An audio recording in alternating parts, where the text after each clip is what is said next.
Hello, my beautiful friends.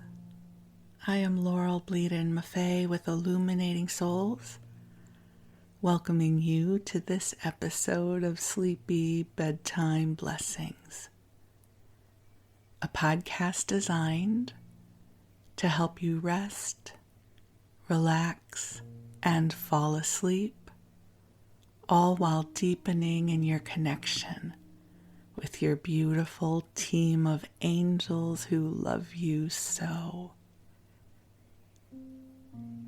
I am an angelic practitioner, a spiritual teacher, and an encourager of souls. And I just love the work that I get to do in the world. I facilitate one-on-one angel sessions. I offer soul mentoring and a variety of classes designed to inspire your spirit. And you can learn more at my website, illuminatingsouls.com, where you can also sign up for my mailing list. I offer a new class about every 6 weeks or so. I try to mix it up, so there will always be something interesting for you to join in on. My classes tend to be small, so you'll have plenty of time to connect with others who love this work and love connecting with the angels. So swing on by my website when you get a chance and make sure you're on my mailing list. But for now, the angels and I are here to co-create a beautiful space of sanctuary and love, where you can rest, replenish, and connect with the divine support that is here for you. Plus, get a wonderful bedtime story to help you drift off. As I record this, it is early morning. The sun is just getting ready to rise, and that means the birds in the neighborhood are singing the sun awake. So you will hear bird song at some point, likely in the next hour. And so just go with it if you hear it. If there's anything louder than that, I will edit it out so it does not disturb your sleep or your rest. So this podcast is a mashup of two of my favorite forms of self-care. I have more than just these two, but these two I weave into this podcast, which are connecting with the angels and also listening to a sleep podcast, which I do every single night. As of this recording, the sleep podcast that I am listening to is The Sleepy Bookshelf, and its host Elizabeth is presently reading The Enchanted April. I think it must take place in the 1800s or the early 1900s. I'm not really quite sure, but these two women who are in England, each of them read this advertisement for a castle or a villa in Italy that sounds just lovely. And the two women don't know each other well, but they decide that they are going to go in on a month's rental in this villa, and two other women join in with them. And honestly, I have not gotten very far in the podcast because I keep falling asleep. I've been trying to listen to the first episode for a couple nights now because I actually couldn't get through the first episode to start with. And so I skipped ahead. And now I'm so enchanted, I really want to hear the whole thing. So it works because I keep falling asleep and I have to keep going back to see how much of the episode I remember. So I love sleep podcasts. I have a wonderful relationship with them. And I also listen to this one. I love listening to my own sleep podcast because I'm creating just what I would want to listen to, which is nice. This podcast has two components. The first one is this one, where usually we'll talk about something on our spiritual journey. I'll bring in the angels for you. And then the second part is when I tell you a story, maybe from my own life, or I read to you something that's in the public domain, or I mix up the two. I know for some of you, you have shared with me that your favorite part is this first part when I bring in the angels. Others of you have told me that you love the stories, and you have shared with me what some of your favorite kinds of episodes are. A lot of times when I listen, I go right to the story time. I love the part with the angels, but I do that every day, so I love to go to the story time because it makes it easier for me to drift off. So however you are guided to use this podcast, you have my heartfelt blessing. Whether you listen to it during the day so it can keep you company, or you use it as a sleep aid. I am just grateful to have this time with you. A couple of housekeeping things, just because I don't ask very often, I just thought I would put it out there. If you are enjoying the podcast, if you would consider leaving a review on iTunes, that would be awesome. Or sharing the podcast with a friend. We are growing through word of mouth. And then, you may not have noticed yet, but I have recently uploaded all of the episodes to YouTube.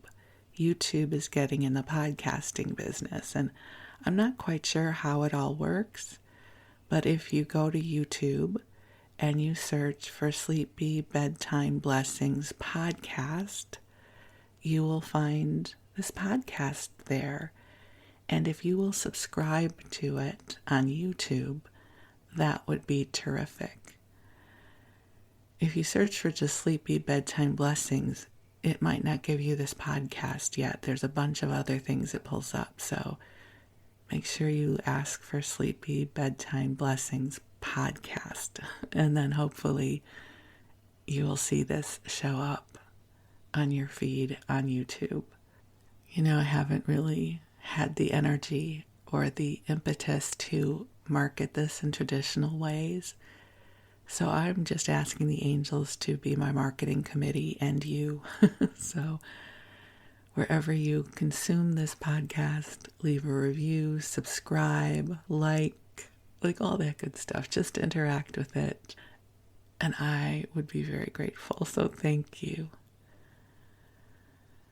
So now about the angels. Let's bring them in. I don't know about you, but this energy is so interesting. As I record this, it is mid-April 2023. And I really don't know what to make of this energy. I have felt tired. I have felt like my head is in the clouds. You know that term when, for me, I just don't feel terribly grounded. I don't feel focused. I'm so contented to do absolutely nothing. Between you and me, I love not doing anything. I have always loved not doing anything. Just kind of wandering through my day, doing whatever sounds good in that moment. I love not having an agenda or having a to-do list. You know that old adage that says if you want something done, give it to a busy person? I think there's a lot of truth in that because I don't know how productive I am, and I'm really okay with that.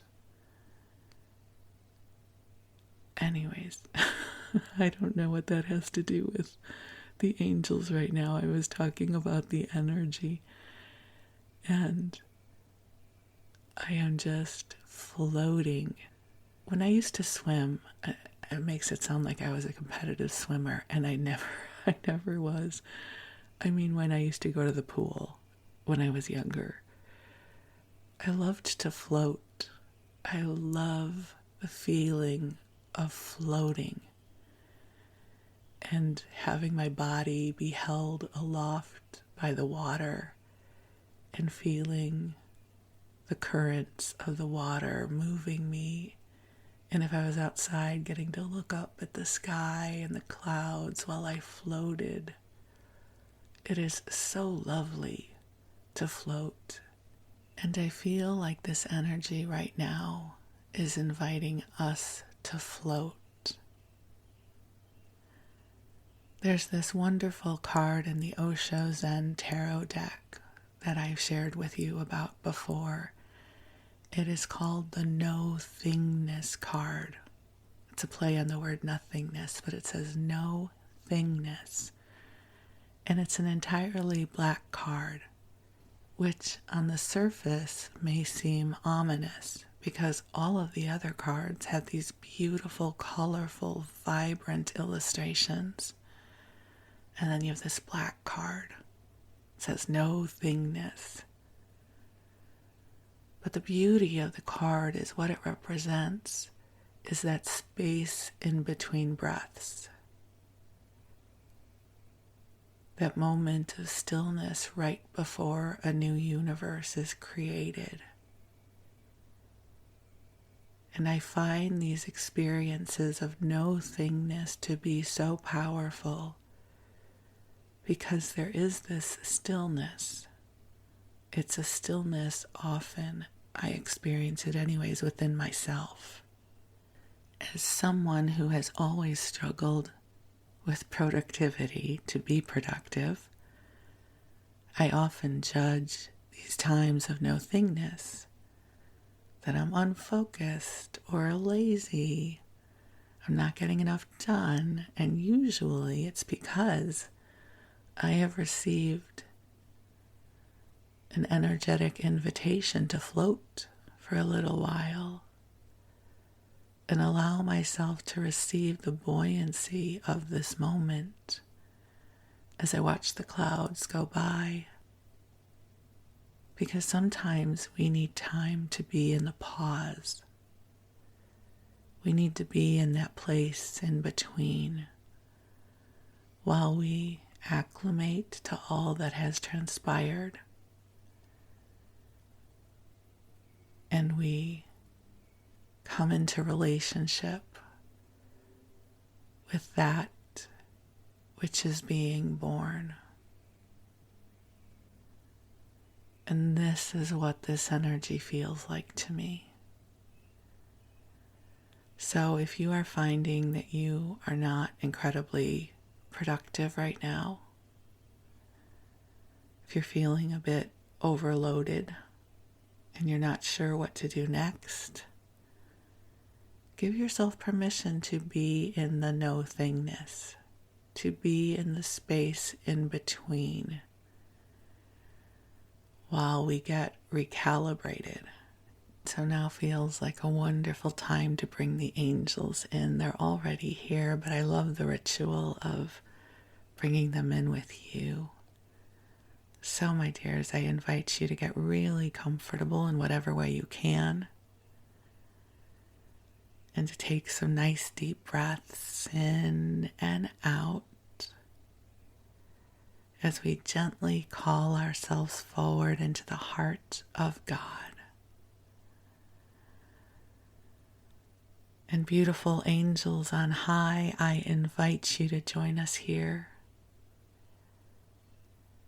And I ask you to infuse this broadcast with waves of love, waves of understanding, waves of healing, and waves of light and service to our beloveds who are with us now. I ask that you bring in a gentleness to help us be present in the circumstances of our lives with a gentle focus so that we can bring in peace of heart, knowing that this moment right here and right now is blessed with divine love. So dear ones, just take some nice deep breaths in and out. And imagine, Visualize allowing it to be so that your angels are filling the space you are in with a soft pink light that is filled with divine love that has been calibrated just for you. That in this moment, everything you are is loved. You are precious in this world.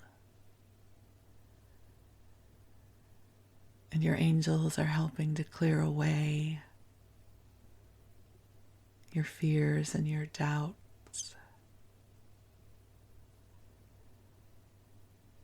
helping to clear your energy field of anything that does not belong to you.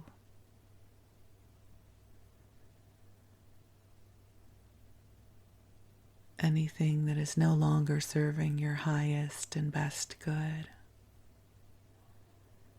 And just breathe as the angels infuse you with this beautiful light. And this beautiful light can expand to those you love. And you don't have to expand it. The angels will do it for you. So if there are any prayers that are in your heart for those you love, just place them into the light. And the angels will expand the light wherever it is needed. And the angels are asking you to be gentle with yourself right now. There's more transpiring than you know. And what they mean by that is we are multidimensional beings and we experience linear time multidimensionally. So there are the things that you are aware of in your life right now. But we are also moving through a time of expanded consciousness that is happening on the astral realm. So we are not consciously aware of what is transpiring. But it's almost as if our operating systems are being upgraded. And it takes time to acclimate to these changes. So if you are feeling that you're a little unfocused, if you are wanting to float, as I mentioned earlier, the angels say that's okay. It does not mean that you are not on purpose. There are times of deep productivity and there are times for quiet. And right now is one of those quiet times, even if you are super busy. You just may feel that you're ready to rest. And to not worry about that. It's okay. It's okay. Your energy will return to you soon. There are new adventures that are being born for you. So take a deep breath in and feel how much love is here for you. That there are sparks of inspiration that are being seeded in your name. New adventures are being born for you. This life is filled with joy and love for you. So take a deep breath in all the way down to your solar plexus and release. Release and know that your prayers and intentions and hopes and dreams are heard loudly in this universe. And your angels are watching over you and supporting you in ways you cannot even begin to imagine. And while you rest, your angels are going to take good care of you. While you dream and you're on the astral realm, you will have the opportunity to come into brighter consciousness So perhaps you will awaken tomorrow morning or the next time you awake with more inspiration and insight and on purposeness and the right time and space. So don't worry so much. The angels have your back and they're taking really good care of you. And so, my beautiful ones, you rest.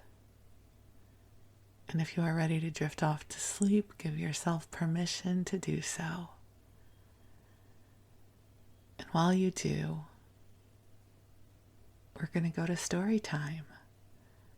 And I'm going to read to you and share some stories with you. So for tonight's story time, I'm guided to share with you about one of my favorite places in Los Angeles, which is the Huntington Library. To call it a library does not begin to describe the magnificence and the magnitude of this place. I first found out about the Huntington Library from my mom. She was coming to visit me, and this would have been in the late 80s. So I would have been in my 20s, my late 20s. At the time, I found value in places like Spago and glitz and glamour, and my mom was coming to visit me, which I was really looking forward to. And she kept talking about how she wanted to go to the Huntington Gardens, because a huge part of the Huntington Library are its botanical gardens, which never really held a lot of appeal for me, especially at that age stage. And I just sort of did an inner eye roll, and I thought this was something boring my mother wanted to do, but she was coming to visit me, and so we would go. And so I probably grudgingly and not at all graciously set it up for us to go to the Huntington Library and Gardens. I really had no idea how beautiful it would be, and that it would start this love affair for me of this place. So it's in San Marino, which is right next to Pasadena. If you know anything about LA, that's where it's located. And let me just say, if you live in that area or you're visiting and you've never gone, it is absolutely worth your time to go. So, for story time, I'm going to share with you about the Huntington Library and Gardens. I'm going to read to you some articles that I found from the early 1900s when it was just getting started. And so we'll take an adventure together. I guess I'll first start off by sharing with you about some of my favorite experiences of the Huntington. So Los Angeles is very urbanized. Real estate is very expensive, and so it is not easy to find wide expanses of nature in Los Angeles. I mean, you can go hiking up in the mountains, you can make it to the beach, but it's very, very crowded. The library and gardens are set on hundreds of acres.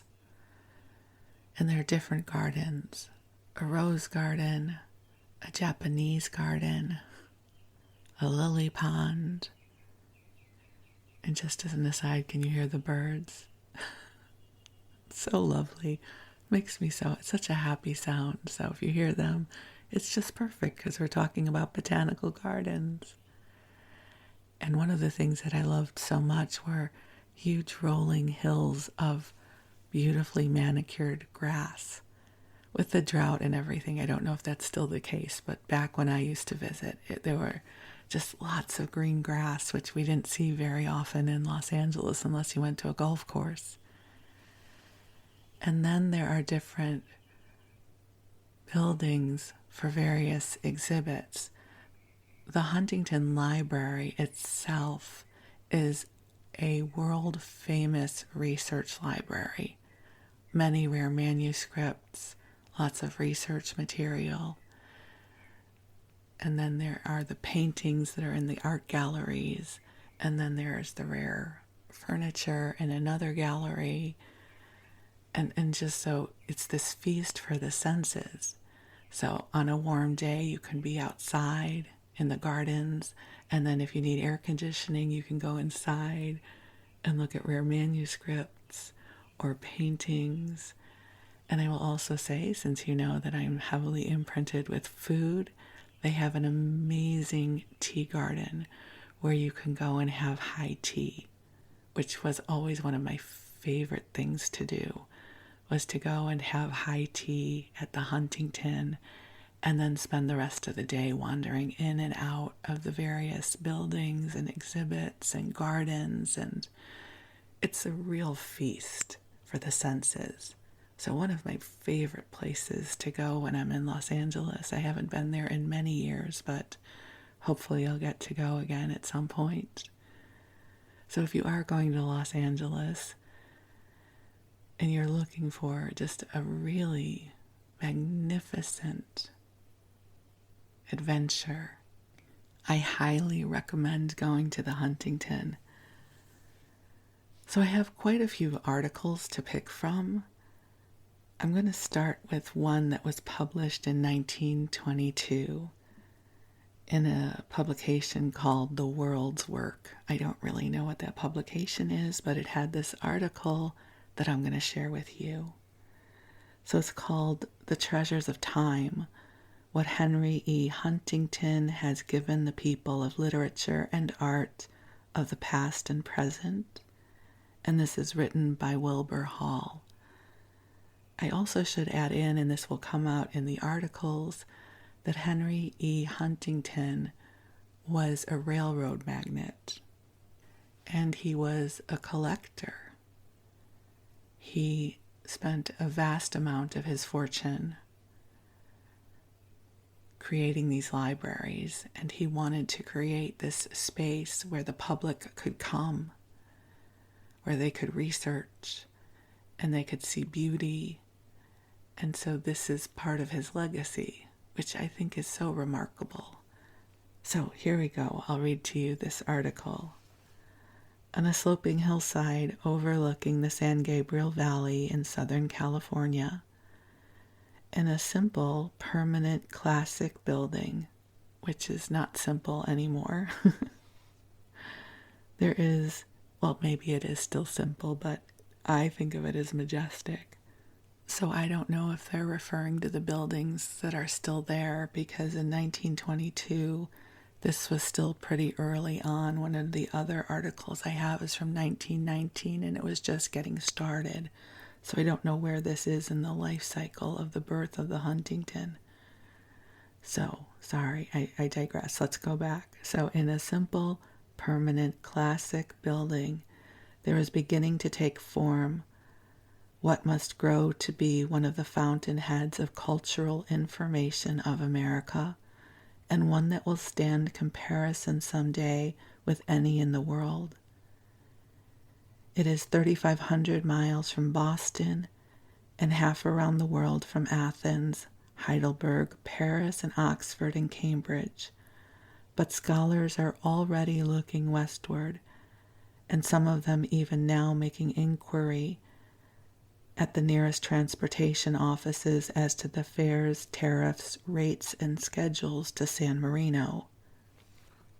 The Henry E. Huntington Library and Art Gallery is a title meaning little to the average man. If anything, he is likely to have heard of it as a repository of the best copy of Gutenberg's first Bible, or of Gainsborough's painting known as The Blue Boy. Those two treasures are only a small part of that already assembled at San Marino. But the important and new thing is that the Huntington Library, which its owner has recently made over to the public in fee simple and in perpetuity, is to be something infinitely greater and more important than a collection of literary or art oddities and uniques. As the latter, this collection is now well known to connoisseurs and experts all over the world. In spite of the money already invested by Mr. Huntington, his collection of pictures still falls short of some others both in extent and importance. Similarly, there are a few libraries of rare and first edition and manuscript volumes greater and more valuable, as for instance those of certain universities and that of the British Museum. But if Mr. Huntington had been purely a collector, with no definite plan or system in his acquisitive adventurings, he would still stand among the best and most successful in the world. So that there is kudos of that sort, enough and to spare. He is, on the contrary, probably the foremost in all the world, as a gatherer in one place, to which the scholarship of the world is invited and will continue to be, of paintings and books that will, when the project is carried to its logical conclusion, present in originals a purview of the world of painting and of literature and history. In short, Mr. Huntington's plans is to begin with the beginnings of such subjects as he has selected, and to go on until he has brought those subjects down to date. This is the big thing that the Huntington Library and Art Collection means. Mr. Huntington himself, to get the background first, is a man who inherited money and responsibilities and large opportunities from his uncle, the late Collis P. Huntington, one of the railroad pioneers of America. To his inherited wealth and power, he brought, and I don't know how to say this word, even though I've read it a million times, indefatigability. Okay, sorry. I know that's probably an easy word to pronounce. Indefatigability and business genius, and in the last 30 years he has greatly increased his fortune and his influence. He became a collector without purpose or plan, but as he increased his acquaintance with the works of art and letters and with other collectors, and became more and more in touch with scholars, libraries, curators, educators, and men of learning, a purpose shaped itself. He found, what we all know, that any man of sufficient means and prodigality, prodigality, as I've said in these episodes before, I don't think these were ever made to be read out loud. So if I make mistakes, forgive me. Not that you would judge me harshly, but you know what I mean. Okay, so back to Mr. Huntington. So he found what we all know, that any man of sufficient means and prodigality could buy original paintings and rare or unique books. There was in that avocation a certain thrill and satisfaction for itself. But being a businessman of peculiarly constructive and imaginative sort, he soon observed that this thrill and this satisfaction were pretty puerile things. To want a picture because it was talked of and cost a great deal, and to wade in and purchase it was as mechanical and prosaic as buying a corner lot. But to want a picture or a book because its possession would mean the completion of a link in a chain of purchases, which when completed would tie up into a constructive and culturally valuable series with no rival in the world, was more than an avocation. It was something as creative in nature and worth as the book he bought or the painting he coveted. To get exactly the significance of what Huntington's collecting came to be, let us take American history, one of his special subjects. By paying $1.2 million, he obtained the library of the late E. Dwight Church of Brooklyn, an immensely valuable and interesting one, intrinsically worth more even than the price paid. In that library, for example, is the original manuscript of Benjamin Franklin's autobiography. Not the first book printed, but the manuscript Franklin wrote with his own hand. As an item in a collection, that manuscript has an interest any layman can appreciate, the more so if he can have the privilege of holding it in his hand and perusing its faded lines with his imagination fired by the tremendous fact. But as Mr. Huntington's purpose grew, he found a new significance in the possession of that manuscript by adding to it documents, manuscripts, and rare books written or printed before and after Franklin's time. The Franklin script became part of a perfect entity, that is, the most complete available collection of the original sources of all American history. Already in pursuance of this project, the library contains 4 editions of the Letter of Columbus announcing the discovery of a new continent, all of them printed in 1493. Also 5 editions of the Novus Mundus of Americus Vespucius, giving accounts of his voyages, and 3 editions of, I'm not going to pronounce this well, Cosmographia Introductio, in which the first time the Christian name of Vespucius was employed to furnish the name of the new country. And beginning there, says Dr. Cole whimsically, we come down with a pretty complete chain to the point where we now have orders outstanding for a history of America that is not yet written.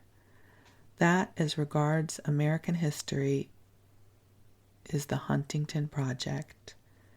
As this purpose shaped, collecting became more than a hobby, a means of self-gratification. It became an intricate and complex business all by itself. Mr. Huntington himself had neither the foundation of scholarship nor the time to master so great a subject, but his trained intelligence could discern what knowledge was needed, and his money could engage the men who possessed that knowledge. The result was the beginning of a staff of experts, beginning with the late George D. Smith, who acted as his agent in many of his largest purchases, then with the addition of Dr. George Watson Cole, one of the most scholarly and expert librarians and bibliophiles in America, and later still by others until the present staff numbers some 14 men who are constantly at work in augmenting and cataloging the library alone. Meantime, Mr. Huntington's collection of paintings has been growing because of his interest in the world's best art and because of his desire, which he has in common with his wife, to possess as many as possible of the masterpieces. There is not precisely the same plan in the art collection, but what it will represent when completed will be a wide and varied, if somewhat diffused, purview of the world of painting from the times of the earlier masters to comparatively recent days.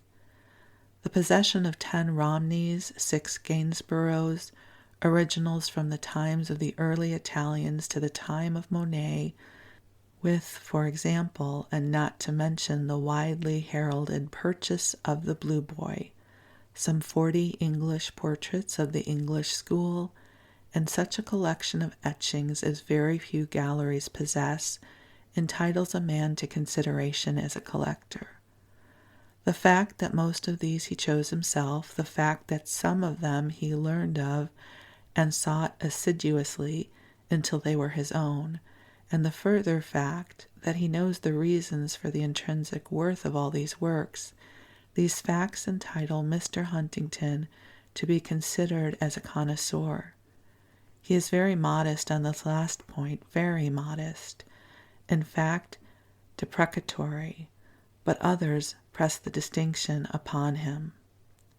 To catalogue either the books or the paintings Mr. Huntington has acquired would be an endless employment of space. Is it enough to say that his investment in pictures runs past $5 million, and in books twice that sum? Originally, these treasures were housed in the Huntington home in New York City, but most of his fortune had been made in Southern California. He was and is an ardent lover of its country and its people, and he there owns a magnificent estate and residence. Eventually, therefore, it was toward his country seat at San Marino, some 12 miles from Los Angeles, that he turned as the spot where he would build the treasure house for his prizes. The San Marino estate comprises 500 acres of the most beautiful and valuable foothill land of Southern California. For years, its owner had been improving it, first with a very complete and beautiful mansion, then with roads, walks, gardens, lawns, parks, preserves, fields, and outbuildings, and then with trees, ferns, shrubs, grasses, and flowers from all over the world, then with statuary, fountains, and art objects of rare nature and wide variety, almost everything that will grow in a temperate climate, and many plants that are unusually found only in the tropics are on the San Marino estate. Its beauty is beyond words, beauty of setting, beauty of plan, beauty of adornment. To say that it is one of the show places of America is to be conservative. Its value under the hammer of the auctioneer probably approaches $2.5 million. And this was in 1922. On high ground near the residence, Mr. Huntington built a permanent and fitting temple of art. A classic building, simple, chaste, imposing, and perfectly adapted at once to its purpose and to its surroundings. Into this he arranged to put the necessary mechanical devices for handling pictures and books, the lighting fixtures, the skylights, the book stacks, the filing cabinets, the bindery equipment, and so on and so on. Hundreds of thousands of dollars to get back to comprehensible terms again. Then with his priceless books and paintings, coming by the trainload with Dr. Cole as his librarian, developing a staff with the building being prepared, and with the plan working towards its end smoothly, without preliminaries and without strings, Mr. Huntington suddenly announced, within a few weeks now, his gift to the people of the whole estate, and all of its equipment with the library and art collection. Unquestionably, it is one of the most magnificent benefactions of all time. But aside from that, as an addition to the world's cultural centers, it is of value beyond comprehension or estimate. Only time can determine what it will come to mean to the scholarship and culture of America. The exact term of the trust are now known. A board of self-perpetuating trustees has already taken over the library building and sufficient ground to make the place convenient of access to the public, with all the art treasures and the library, and with a park in which lie a beautiful Japanese garden and a unique cactus collection, a magnificent gift in themselves. In addition, the board has accepted a considerable acreage, largely orange groves, which it may cultivate for the benefit of the trust or may sell. Finally, on the death of Mr. Huntington and of his wife, the board will automatically come into possession of the entire property, including everything. The art treasures are not, for the time being, accessible to the public. They are in the residence and, according to Mr. Huntington's wishes, will always remain there. That wing of the library building devoted to art will be used only for the housing of loaned collections and the like, but the plans for the development of this activity are not yet formulated. Work on the library is being pressed. Steel stacks for the accommodation of 2,500,000 volumes are now being built. In fact, almost completed. The drawings for the furnishing of the reading room, seminar rooms, and places for special collections or purposes are already made, and some of the necessary furniture ordered. Meantime, in one wing, Dr. Cole and his staff are working steadily to have the whole library ready for use at the earliest moment. As an indication of the open-handedness of the donor and of the earnest purpose of Dr. Cole, it may be said that as fast as books, manuscripts, or documents are unpacked and listed, they are put on the temporary shelves and made accessible to the public. There is to be no waiting for a formal opening of indefinite date. If what one wants is there, one can walk in and use it. And already 30,000 or 40,000 volumes are in place.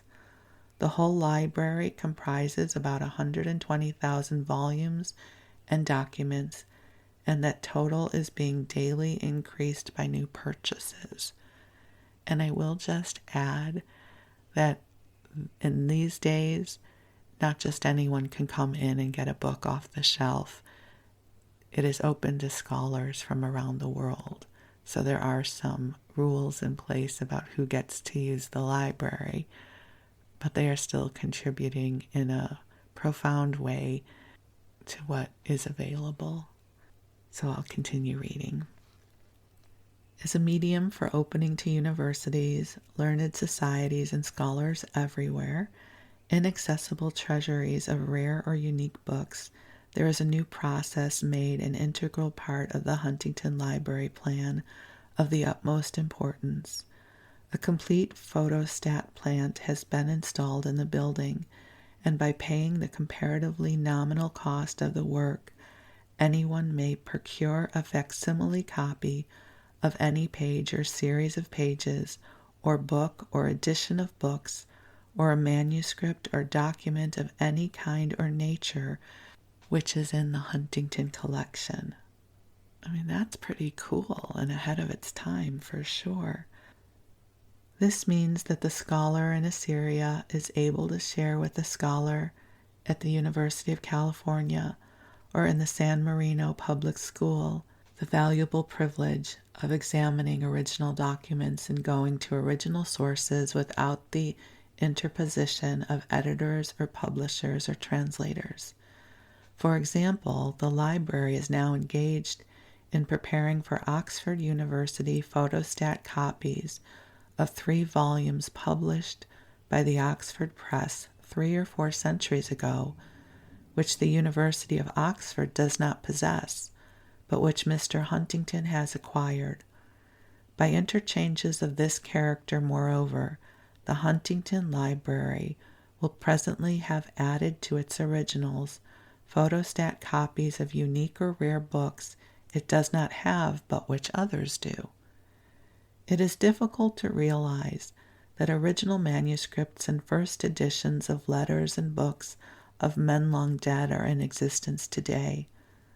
Little imagination is required to experience the thrill of touching the pages of Chaucer's Canterbury Tales, penned by a scribe soon after his death, of 4 letters written by King George III, in which he acquiesces in the project to grant independence to the American colonies, of pages written by Washington and Jefferson, Franklin's autobiography already mentioned, the journal of Major John Andre, and the letters of Benedict Arnold, of books as they came from the presses of the 16th century, and of books made as gifts far back in history, such as a prayer book given his daughter Margaret, wife of James IV of Scotland, by King Henry VII of England, and so on. The tale runs endlessly. Dr. Cole calls attention to a significant fact in this connection. Because of the Great War and its effect on the fortunes of many ancient English families, there have been offered for sale in the last 5 or 6 years libraries and art objects or collections theretofore considered sequestered for all time. Mr. Huntington has profited by those conditions, and through him the world of scholarship. For example, he purchased in 1917 the Bridgewater House Library, founded in the reign of Queen Elizabeth by Sir Thomas Egerton, and that would be Queen Elizabeth I. Those who succeeded to the possession of the estate added to the wealth of this collection. The war came, and the exigencies of the times compelled the present family to dispose of its proud acquisition. Some conception of the extent of the Huntington Library and of its importance as a unit of original sources may be derived from the fact that Dr. Cole, the librarian, spent years preparing an index of the library of the late E.D. Church, which is printed in 7 larger volumes, and that Mr. Huntington brought the church library as a whole, together with those of William Howe, Frederick Halsey, and Beverly Chew, and large selections from the equally famous libraries of Robert Hoe, Thomas J. McKee, and Henry M. Poor, and 4 or 5 libraries, or large parts thereof, of ancient English families. As far as American history is concerned, it is doubtful if there is a more complete collection in any other one library, and the English literature treasury compares most favorably with any outside of a few public museums or libraries, national in ownership. This is the Henry E. Huntington Library and Art Gallery, with its costly permanent home and rich surroundings. And then it just ends with yours, exclamation point. So just a few reflections on that. Isn't it amazing that he had this vision and the means to see it through, to create this incredible repository of art and literature and wisdom that is still present today? One of the other things about the Huntington that I was thinking about, to go there you have to make parking reservations because they have a limited number of parking spaces. And that is one of the reasons that if you do go visit the Huntington, it is almost never crowded. Because it is hundreds of acres, the number of guests that they let in at any one time is limited. It's not that it's a hot ticket and you can't get in, so that's not what I mean. But for instance, if you want to go to Muir Woods up here in the Bay Area, you make parking reservations because they have a limited number of parking spaces. And so I seem to recall that that's the way you buy tickets or something. They limit the number of tickets or parking spaces. I don't know, maybe you don't need parking reservations, but anyways, there's a limited number of spots that they open up each day for people to go in. At least that's how I recall it. If I'm getting that wrong, my apologies. The thing that does stand in my mind, though, is how it never felt crowded. Even if we went on a Sunday when everybody was there, there was more than enough room for everyone. You know, it's not like you go to Disneyland and you're bumping into other people.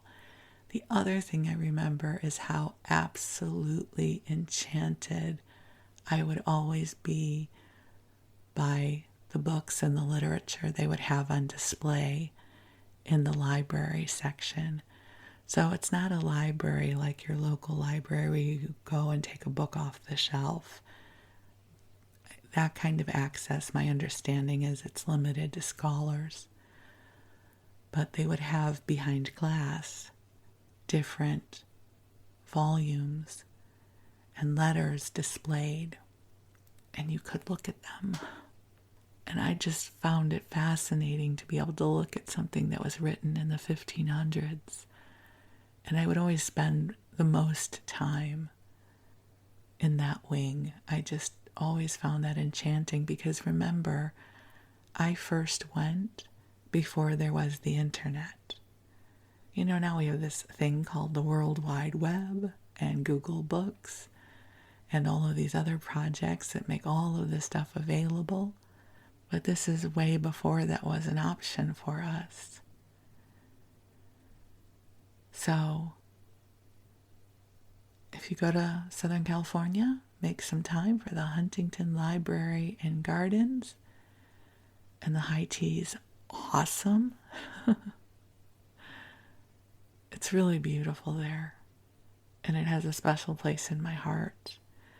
And you know what? I have some other articles I can read in another episode.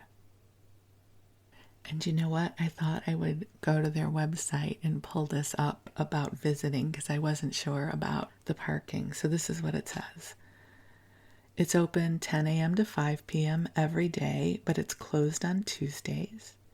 Capacity is limited daily. Weekend reservations are required. There are no walk-ins. And reservations are strongly recommended for weekdays. So for adults, it's $25 on weekdays to go in, $29 on weekends. If you're over 65, there is a senior rate. There's also a military and student discount. Also, children under 4 are free. You can become a member. And they are closed on certain holidays, and parking is free. So I guess you make the reservation to enter. And they said beginning April 1st, free valet assist parking, also known as stack parking, will be used to maximize available parking spaces at the Huntington during peak weekend times. So there you go. So make your reservations ahead of time. I loved going to the Huntington so much. I will also say if you go to bring water, I don't know if they allow you to bring it. I think they do. But I remember always wanting a water bottle with me. Regarding dining, they do have like a coffee shop. You're not allowed to bring outside alcoholic beverages. Oh my gosh, and the Rose Garden Tea Room is currently closed for renovations, opening spring 2023. So perhaps by the time you go, the tea room will be open again. I loved the tea room, although I wouldn't really be able to eat there now, but loved it. So it's opening on May 24th. So perhaps by the time you hear this episode, it'll already be open. That was the first place I ever had high tea. I didn't know what high tea was. And ever since going there, I have been a fan of high tea. I think it was one of the first places I ever had a scone with clotted cream. And I tried. Anyways, I'm not going to get into food. You know me. I could talk about that for another hour. But anyways, that's the Huntington Library and Gardens, one of the most enchanting places I've ever been. And I'm glad to be able to share this with you. This is just, to me, perfect fodder for falling asleep and resting and replenishing. So my beautiful friend, I wish you love. I am so deeply grateful for you. We'll visit again soon. So thank you and blessings to you.